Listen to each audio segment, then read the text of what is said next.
All right, we're continuing with Chapter 4 of the Calculus textbook. In this video, we're going to go through Section 4.6, which is on graphing with calculus and calculators. And so this isn't a section that's, or a topic that's well known and that to be seen in calculus courses. In fact, this section might just be unique to this particular textbook, to this author. But the idea is for this course, we want to go through this entire textbook in full. And really the only sections that I plan on skipping are sections that are what I would consider a different subject. So, differential equations, that's going to be another subject. And section 4.8 is on Newton's method. That's numerical methods. That's a different subject. So I'm going to skip sections like that, but everything else that's related to calculus, I want to go through. And so we're not going to work any example problems from this section, but it is an interesting section where we take a look at some problems, some functions, and we graph that they give graphs of how you would graph the pictures of graphs of those functions graphed on calculators, and we analyze the graphs on the calculator. But you can think about these graphs as coming from a calculator or even just any kind of software like MATLAB or Desmos, wherever. And so you could analyze a function graphically, but then how does that compare to actually doing it using calculus like we did, with curve sketching? All right, so this is just an interesting topic to look at, and as we go through this section, there'll be some interesting things that you'll learn. So the method we used to sketch curves in the preceding section was a culmination of much of our study of differential calculus. The graph was the final object that we produced. Yeah, so all the curve sketching problems that we worked. In this section, our point of view is completely different. Here we start with a graph produced by a graphing calculator or computer, and then we refine it. We use calculus to make sure that we reveal the important aspects of the curve. And with the use of graphing devices, we can tackle curves that would be far too complicated to consider without technology. The theme is the interaction between calculus and calculators. So, yeah, in the previous problems, in the previous section, in the example problems we worked on curve sketching, we started with a function, and then from there we gathered information using calculus and sketched the curve. And once the curve was sketched, we were done. What we're going to do here is a little different. So we start with a function, and then we can immediately put that into our graphing calculator or our graphing software. And so we start with a graph generated by computer.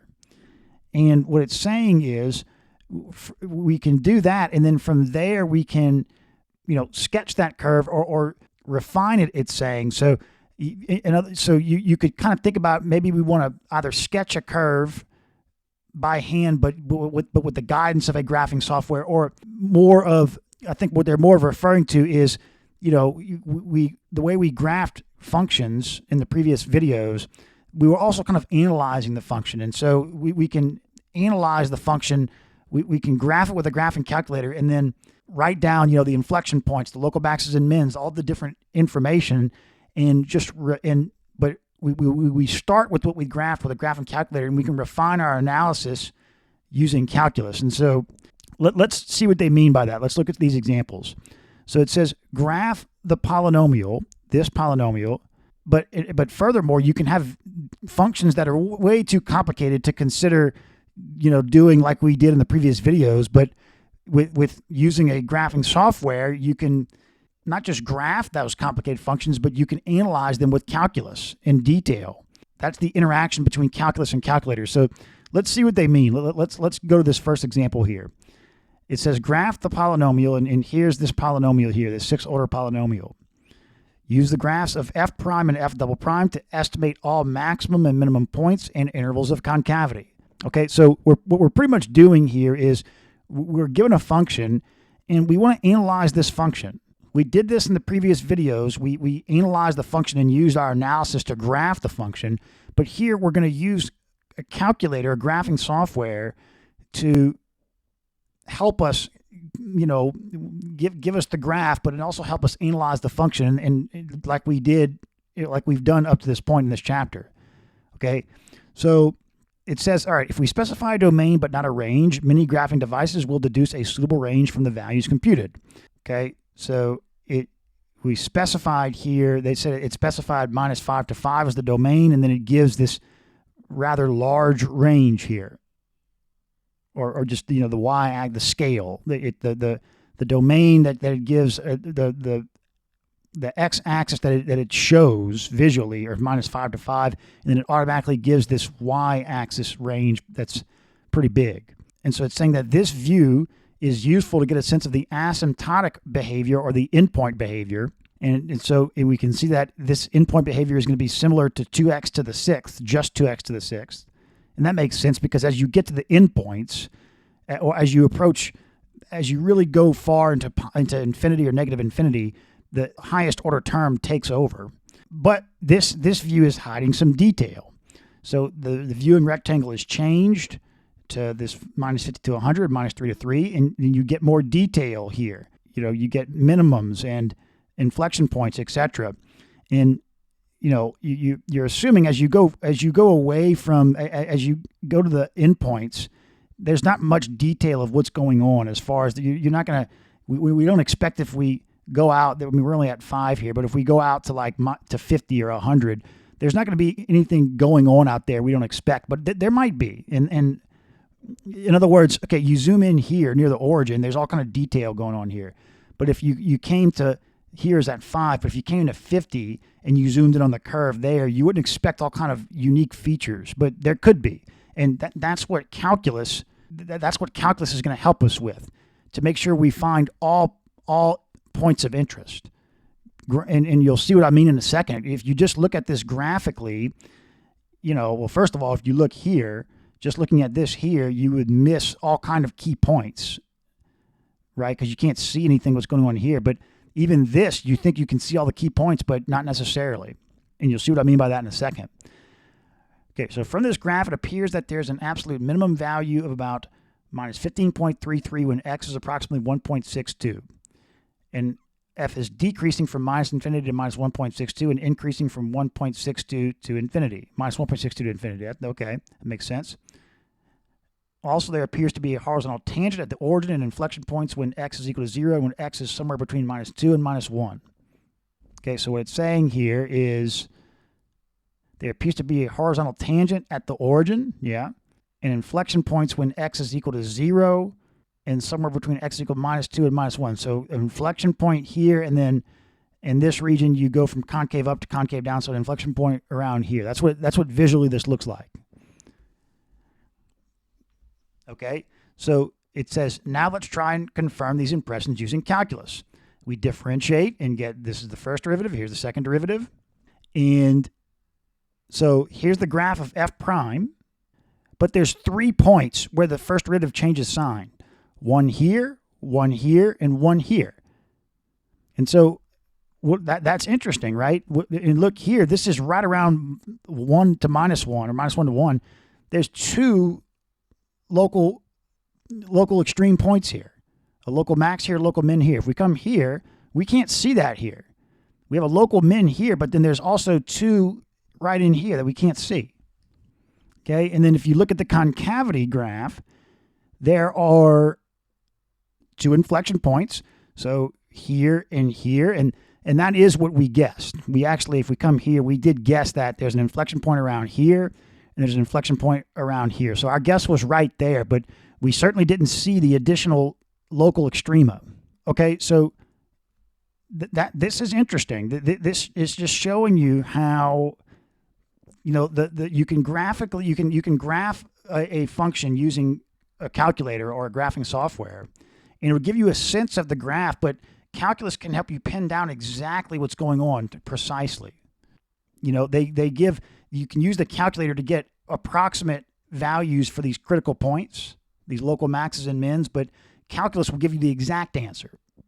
Okay, so and also if you come here, I mentioned that we don't expect any special points when you get out here away from the origin. I mean, this is still pretty close. This is -3 to 3 or to 2, but if you get into 50, 100, you don't expect any local maxes and mins or inflection points or anything. And if you look at these graphs, that seems to be the case. But using calculus will tell you that for sure. find the first derivative, find the second derivative, solve for where it's equal to 0 or doesn't exist. You'll get the exact answer to that. But you can still, it's still helpful to get a sense of, graphically what the function looks like.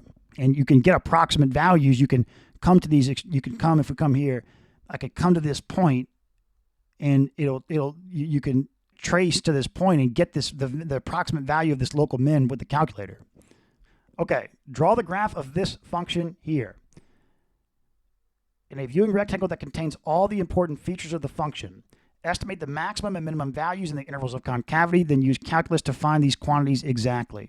Okay, so we're going to plot this with a graphing software with a calculator and get a sense of the graph, estimate the maximum and minimum values in the intervals of concavity, but then we're going to use calculus to get the quantities exactly.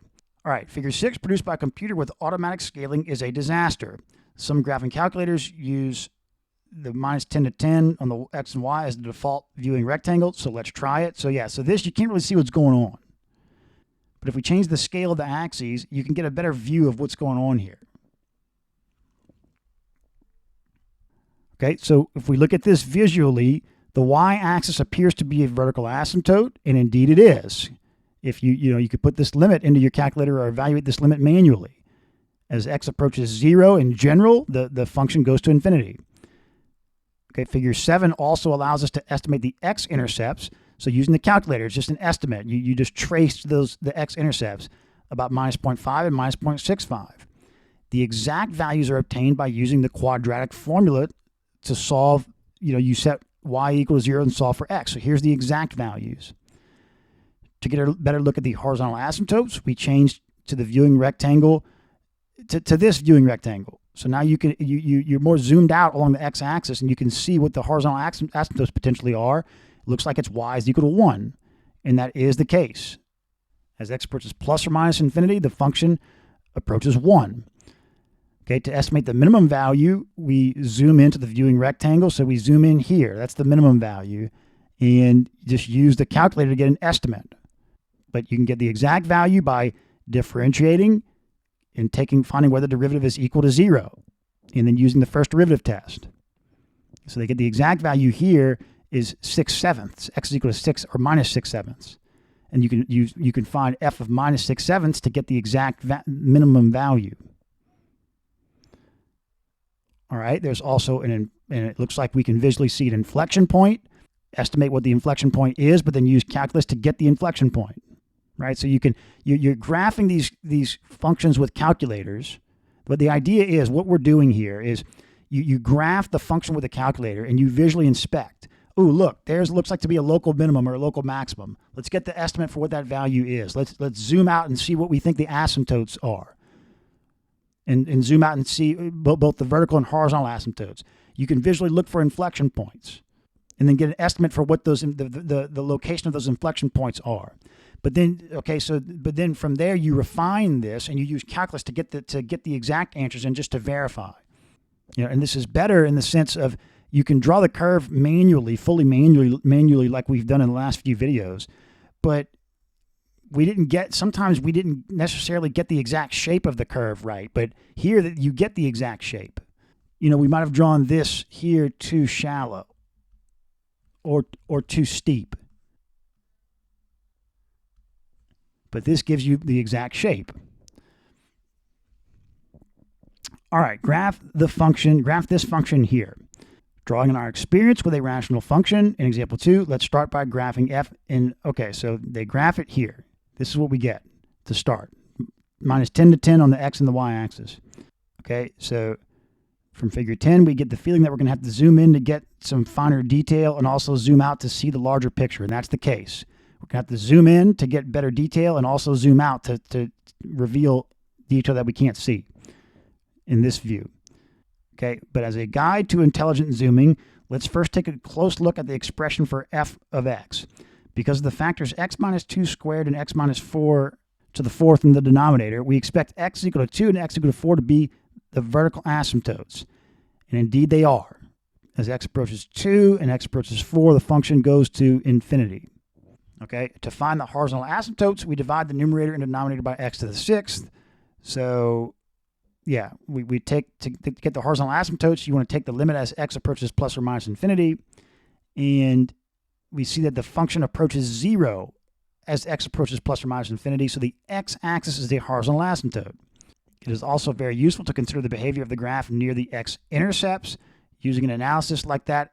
Okay, so yeah, the behavior of the graph near the x-intercepts. Since x squared is positive, f of x does not change sign at 0, and so its graph doesn't cross the x-axis at 0, but it touches it. But because the factor x plus 1 cubed, the graph does cross the x-axis at minus 1 and has a horizontal tangent there. Putting all this information together, but without using derivatives, we see that the curve has to look something like the one in figure 11. Okay, so this is like kind of the analysis we use in algebra. You know where, like at x is equal to 0, it's an x-intercept, but it doesn't cross because it's x squared. But then since you have x plus 1 cubed, since it's an odd power, then it's going to cross the x-axis at x is equal to minus 1 at that x-intercept. It's also going to have a horizontal tangent there. Okay, so again, what they did here is we didn't use any calculus. This was just based on what we know from algebra on how to analyze this curve in the regions around the intercepts, the x-intercepts. So we're expecting to see something like this around the x-intercepts. Okay, so but now they actually zoom in, and so you can get a close look around the intercepts, and even this is more zoomed out. And so we have an idea of what we're expecting to see, and if you use the calculator, you can see from the graphs that there's this absolute minimum at about x is equal to 0.02, or no, that's the y value, and it occurs when x is equal to minus 20. There's also a local maximum when x is equal to minus 0.3, and a local minimum when x is equal to 2.5. So they're referring to this here. There's also there's 3 inflection points that the graphs show, and you could use calculus to verify all this. To estimate the inflection points closely, we would need to graph f double prime, but to compute f double prime by hand is an unreasonable chore. If you have a computer algebra system, then it's easy to do. Okay, so we have seen that for this particular function, 3 graphs, 12, 13, and 14, are necessary to convey all the useful information. The only way to display all these features of the function on a single graph is to draw it by hand. Despite the exaggerations and distortions, figure 11 does manage to summarize the essential nature of the function. So yeah, figure 11 was kind of drawn by hand based on this algebraic analysis here of what we expected the function to look like. But all of the key features you can see through these 3 zooms. And so it's too complicated to do any calculus by hand to verify that these are in fact all of the key features, but you could use a computer algebra system to verify that, okay, we are in fact, with these zooms, we can see all of the key features of this graph. There's no other inflection points or local maxes or mins or anything, or intercepts or whatever that are missed.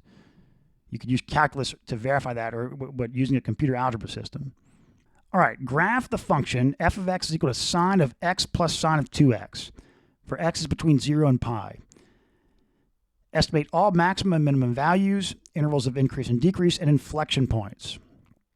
Okay, we first note that f is periodic with period 2 pi. That makes sense because the sine has period 2 pi, just sine in general.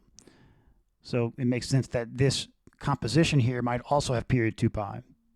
Also, the function is odd, and the absolute value of the function is less than or equal to 1 for all x. Okay, so this is an odd function, which means it's symmetric about the origin, and meaning that, so f of minus x is equal to minus f of x, which is saying that for any point x, y on the graph, the point minus x minus y is going to be on the graph. All right, and then also the absolute value of the function of the output is less than or equal to 1 for all x. Okay, so the choice of a viewing rectangle is not a problem for this function. We start with 0 to pi and then minus 1.1 to 1.1. Okay, it appears that there are 3 local maximum values and 2 local minimum values in that window. So yeah, this is an odd function. So if you extended this out to 0 to negative pi, it would be odd. It would be like, it was symmetric about the origin. You could flip about the x, then flip about the y, and you get the graph again. Okay, but they're not showing that here. But then you know that sine only has output -1 to 1, and so it makes sense that this composition here would be similar, and it is. So here's this graph here, and we graph it, and then by inspection, it appears that there are 3 local maximum, 1, 2, 3, and then 2 local minimum. That's what it seems to be. To confirm this and locate them more accurately, we calculate that. So, okay, now let's do calculus to confirm this. Okay, so there's the first derivative, and graph both f and f prime in figure 16. Okay, so let's see. Here's f prime. We cross this function is continuous everywhere. So the first derivative test, we go from positive to negative, then from negative to positive, then positive to negative, negative to positive, positive to negative. Okay, and that makes sense. Look, we see a local max here. We see a local min here. We see a local max here. You see a local min here, local max. So that makes sense. What we saw visually looks to be correct, according to calculus. Using zoom in the first derivative test, we find the following approximate values. So they're doing this with the calculator. So they're just zooming in and approximating where these x values are with the calculator, and you get the local max and min values in the intervals of increase and decrease. All right, the second derivative, they take the second derivative, graph it here, and look for inflection points, changes in concavity. All right, it's a continuous function everywhere. So if we just change signs on the second derivative, that's an inflection point. So inflection point, inflection point, inflection point, inflection point. Does that make sense? You're going from concave down, and then you're switching to concave up, then switching to concave down, then switching to concave up. So yeah. All right, so here with the calculator, you get these approximate values. Having checked that figure 15 does indeed represent the function f accurately for x is equal to 0 to pi, we can state that the extended graph in figure 18 represents the function accurately for x is going from -2 pi to 2 pi. Yeah, see how it's an odd function? It's symmetric at the origin. So yeah, we've looked visually at the graph, stated what we see visually to be the special points, in the intervals of concavity, etc. And then we verified with calculus that is the case. So we can zoom out without seeing all of the detail, the fine detail, and state that this is the correct graph for -2 pi to 2 pi. All right, so it says our final example is concerned with families of functions. This means that the functions in the family are related to each other by a formula that contains one or more arbitrary constants. Each value of the constant gives rise to a member of the family, and the idea is to see how the graph of the function changes as the constant changes. Okay, so we have this, how does the graph of f of x is equal to 1 over x squared plus 2x plus c vary as c varies? Interesting. So this family of functions that are of this form, but we vary c. The graphs in figures 19 and 20, the special case c is equal to 2 and -2, show two very different looking curves. Okay, so this is interesting. These two are very similar functions. They only differ by c being 2 here and -2 here, right? But look how different they are. All right, before drawing any more graphs, let's see what members of this family have in common. All right, so what we're looking at here is these graphs look very different, but let's take, we know they're similar. You know, they come from this same family. So let's try and get an idea of what is the same about them from a calculus standpoint. All right, so as x approaches plus or minus infinity, if we just leave c as in general, this function approaches 0 for all c as x approaches plus or minus infinity. Okay, so for any value of c, they all have the x-axis as a horizontal asymptote. A vertical asymptote will occur when x squared plus 2x plus c is equal to 0. Yes. Solving this quadratic equation, we get x is equal to -1 plus or minus the square root of 1 minus c. When c is greater than 1, there is no vertical asymptote, as in figure 19. When c is equal to 1, the graph is a single vertical asymptote. X is equal to -1 because, it shows that here. And then when C is less than 1, there are two vertical asymptotes. X is equal to -1 plus or minus square root of 1 minus C, as in figure 20. So, okay, so if we come here, what it's saying is, so we know that for any C, the x-axis is going to be a horizontal asymptote. Okay, now then it analyzed. It said, okay, so when does the denominator equal 0? And they solved for the general case, just when x squared plus 2x plus c is equal to 0. They used the quadratic formula to solve that. And so there's three cases. There's the case where there is no vertical asymptote. That's when c is greater than 1, for all c greater than 1. So the graph looks like this, no vertical asymptote. There's the case where c is equal to 1, where you have a single vertical asymptote. They don't show that here. And that vertical asymptote would be at x equal to -1. And then when c is less than 1, there's going to be two vertical asymptotes like shown here. Okay? All right, now we compute the derivative in general for any general c. This shows that f prime of x is equal to 0 when x is equal to -1.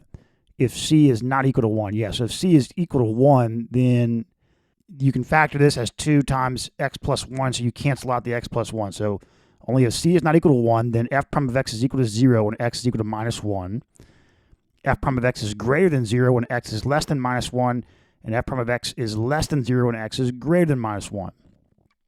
Okay? For c is greater than or equal to 1, this means that f increases on -infinity to -1 and decreases on -1 to infinity.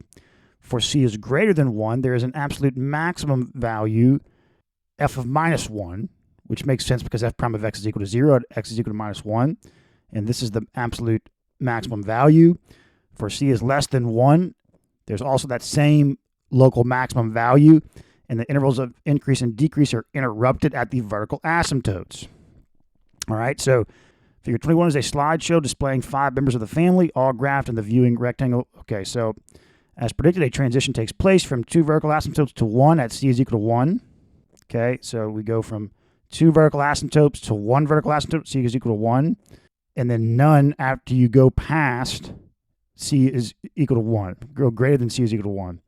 As c increases from 1, we see that the maximum point becomes lower. Yeah, well, so here's that local maximum at x is equal to -1, right?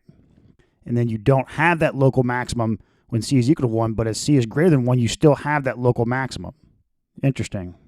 And that as c increases from 1, we see that that maximum point becomes lower. This is explained by the fact that 1 over c minus 1 approaches 0 as c approaches infinity.